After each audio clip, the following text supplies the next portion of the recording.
Hello everyone. Today we are going to explain latitudes and longitudes line. Means अक्षांश व देशांतर रेखाएं। दोस्तों इस वीडियो के द्वारा आप जान पाएंगे कि किसी भी देश की स्थिति, आकार आदि के बारे में हम किस तरीके से पता कर पाते हैं। साथ में ये जान पाएंगे कि किसी भी देश में समय के बारे में हम कैसे पता कर पाएंगे कि वहां पर इस टाइम पर क्या समय होगा। So let's start. Before the explain of latitudes and longitudes lines, we should know about the globe. Your first term, globe. What do you mean by globe? A globe is a spherical model of Earth. A globe is a spherical model of Earth. अर्थात ये होता है कि globe एक ऐसा model होता है जो हमारी पृथ्वी की वास्तविकता को दिखाता है। मीन्स हमारी दोस्तों पृथ्वी किस तरीके से दिखती है, अप्रोक्स सर्कल होती है। वैसे रियलिटी में हमारी जो अर्थ होती है वह बिल्कुल सर्कल नहीं होती है। वह कैसी होती है? वह जियोइड शेप में होती है। जियोइड शेप में होती है। जियोइड शेप क्या होती है? Which is slightly flattened at the poles. जो आपकी नॉर्थ पोल और साउथ पोल है वहां से कैसी होती है? फ्लैट होती है, स्लाइटली फ्लैट होती है, कॉल्ड जियोइड शेप होती है।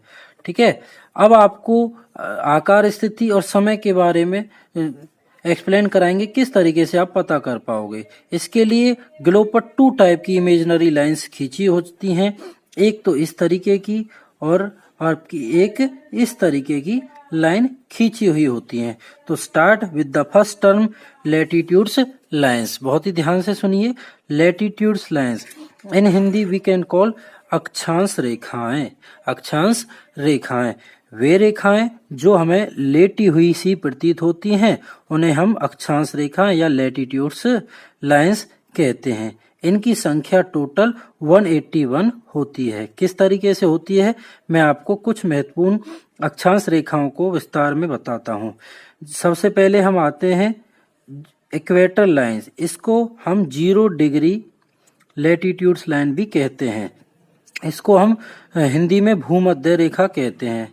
यानी इक्वेटर लाइन क्या है? इक्वेटर लाइन ऐसी रेखा होती है जो हमारे ग्लोब को 2 इक्वल पार्ट में डिवाइड कर देती है, northern hemisphere, southern hemisphere. Means equator line से जो ऊपर वाला हिस्सा होता है उसको आप क्या कहते हो?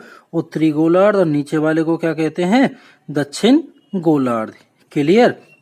कुछ और महत्वपूर्ण लाइंस जो इक्वेटर लाइंस से जो ऊपर वाली लाइंस होंगी उनके पीछे हम एन लगाएंगे, जैसे 1 degree N, 2 degree N. N का मतलब उत्तर में है, मीन्स उत्तरी गोलार्ध में। इस तरीके से हम चलते हुए जाते हैं। 23.5 डिग्री पर एक लाइन होती है जिसको आप क्या कहते हैं? ट्रॉपिक ऑफ कैंसर, मीन्स कर्क रेखा। ठीक है, और 66.5 पर क्या होती है? Arctic circle. ओके स्टूडेंट, इसी तरीके से नीचे आएंगे जब हम 23.5 साउथ पर एक रेखा होगी, tropic of Capricorn. In Hindi we can call मकर रेखा। और 66.5 पर एक लाइन होगी, उसको कहेंगे अंटार्कटिका सर्कल। तो these are important latitudes lines. Total किस तरीके से 90 होती हैं? 91, 181, 90 लाइन्स होती हैं आपकी इक्वेटर लाइन से ऊपर, 90 होती है इक्वेटर लाइन से नीचे, और एक आपकी इक्वेटर लाइन। तो total number of latitudes lines means अक्षांश रेखाएं 181 होती है। ये जो रेखाएं किस तरीके से किसी भी देश स्थिति के बारे में पता कर पाती हैं वो मैं अभी आपको आगे बताऊंगा। उससे सेकंड हम पहले चलते हैं लॉन्गिट्यूड्स लाइन। ऐसी रेखाएं जो आपको लॉन्ग दिखाई देती है, मींस नॉर्थ टू साउथ खींची गई हैं, उन रेखाओं को लॉन्गिट्यूड्स लाइंस कहते हैं। जिस तरीके से इक्वेटर लाइन को 0 डिग्री का लाइंस कहा गया है, इसी तरीके से लॉन्गिट्यूड्स लाइन में भी एक 0 डिग्री लॉन्गिट्यूड्स लाइंस होती है जिसका नाम ग्रीनविच रेखा है। क्या है? ग्रीनविच रेखा। ग्रीनविच लाइन जो लंदन से होकर गुजरती है दोस्तों, यही वो रेखा है जो पूरे संसार का समय निर्धारित करती है। ठीक है, इसी रेखा को समय निर्धारित रेखा भी कहते हैं, मींस मेरिडियन लाइंस भी कहते हैं। अब इसके राइट साइड में जितनी भी लाइंस होंगी ना, उन सभी के पीछे ई लगा देंगे, मींस वो पूरब में है। कहाँ पर है? पूर्व दिशा में। और इधर वाली है जो वो कहाँ पर है? पश्चिम में है। क्लियर?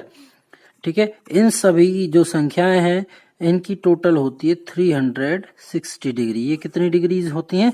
360 डिग्रीज। अच्छा, अब हम किस तरीके से पता कर पाएंगे किसी भी देश की एग्जैक्ट लोकेशन? एग्जाम्पल लेते हैं इंडिया का। First of all we should know latitude और longitude extent of any country. जैसे कि हमने एग्जांपल लिया इंडिया का, तो अक्षांश और देशांतरीय विस्तार पता होना चाहिए। हमें पता चला कि भारत का अक्षांशीय विस्तार means latitude extent of India 8 degree 4 north to 37 degree 6 north है। लॉन्गिट्यूड पता चला 68 degree 7 east to 97 degree 25 east है। सबसे पहले हम देखेंगे कि ग्लोब में मीन्स अर्थ में ये जो वाली लोकेशन है अक्षांश रेखा कहाँ पर है। 8 डिग्री 4 से लेकर 37 डिग्री 6 नॉर्थ। हम जाएंगे एन पर, मेन पर। एन का मतलब नॉर्थ है, जैसे कि मैं आपको बता चुका हूँ। नॉर्थ का मतलब है नॉर्दर्न हेमिस्फीयर। तो हम जाएंगे 1 डिग्री 2 डिग्री करते हुए 8 डिग्री 4 पर। 8 डिग्री 4 पर आ चुके हो आप।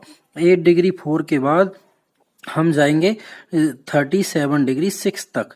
तो आपको अब ये पता चला इंडिया की जो लोकेशन है वो कहाँ पर है, बिटवीन 8 डिग्री 4 टू 37 डिग्री 6 जो नॉर्दर्न हेमिस्फीयर में है, मीन्स ये है। बट आपको क्या केवल लैटिट्यूड लाइंस के द्वारा एग्जैक्ट लोकेशन ऑफ इंडिया पता चली? नहीं पता चली। बस हमें ये पता चला इनके बीच में ना, अब है ये नहीं पता चला यहाँ पर है, यहाँ पर है, यहाँ पर है, यहाँ पर है। इसके लिए हम क्या करेंगे, लॉन्गिट्यूड्स लाइंस की हेल्प लेंगे।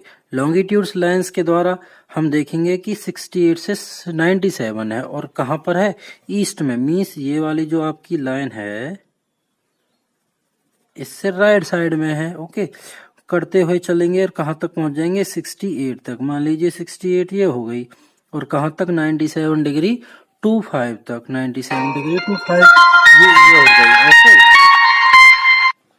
ठीक है। तो अब ये आपके इन दोनों के बीच में ये आ गई एग्जैक्ट लोकेशन। तो इन दोनों के बीच में आपकी इंडिया की एग्जैक्ट लोकेशन हो चुकी है। इस तरीके से हम इजीली किसी भी देश की एग्जैक्ट लोकेशन को जान पाएंगे। Okay student, thanks for watching.